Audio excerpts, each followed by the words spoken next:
When does the big beautiful bill go into effect? The big beautiful bill is now law. Hallelujah. If you're a real estate investor out there, you're going to want to watch this video because it affects the way that you invest in real estate. I'm going to go over the key timelines of when did it go into effect and what does it mean for you as a real estate investor. Bonus depreciation is back, and with this key date in January, you're going to want to know exactly when the big beautiful bill goes into effect. That way you can make the right real estate decisions. If you're making real estate investments this year, you're going to want to know what the big beautiful bill timelines are. That way you can utilize 100% bonus depreciation to maximize the tax benefits of your real estate investments. Check this out. So what's the key date for the big beautiful bill? Well, January 19th, 2025. This is the trigger date. The IRS determined that any qualified property placed in service on or after January 19, 2025 qualifies for 100% bonus depreciation.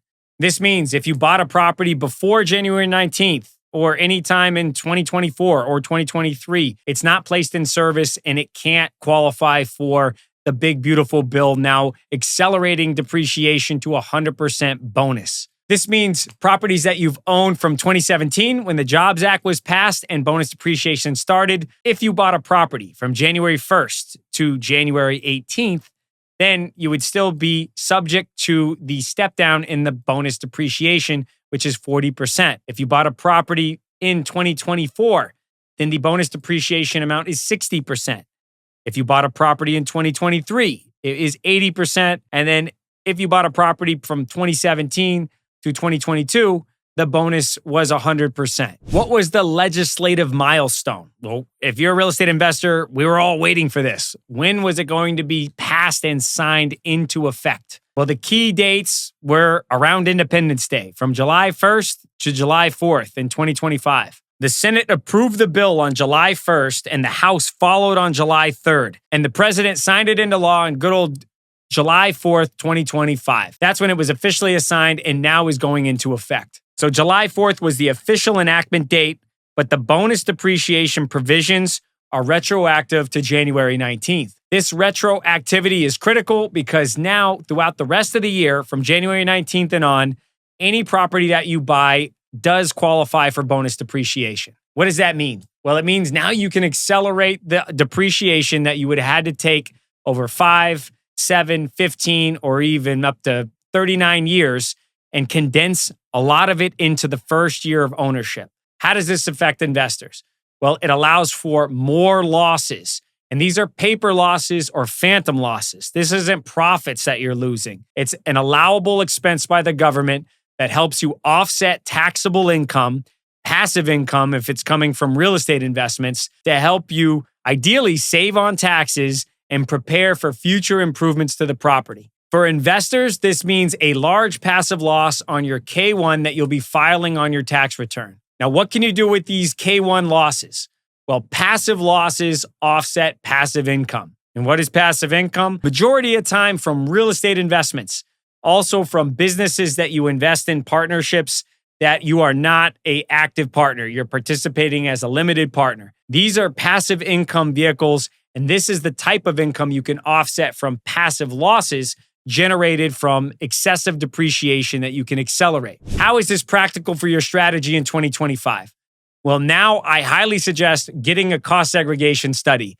If you're buying commercial or residential real estate, finding a cost segregation study engineer, which I'll put in the comments, someone that we like to use below, they can take an analysis of the property, analyze the different components, exclude the land, and then give you a determination of how much depreciation you can accelerate in the first year of ownership, now with this big, beautiful bill law being passed into place. That accelerates the losses, but you need this cost segregation study in order to trigger that acceleration process. As an investor, now it's not all about 1031 exchanging in order to defer taxes.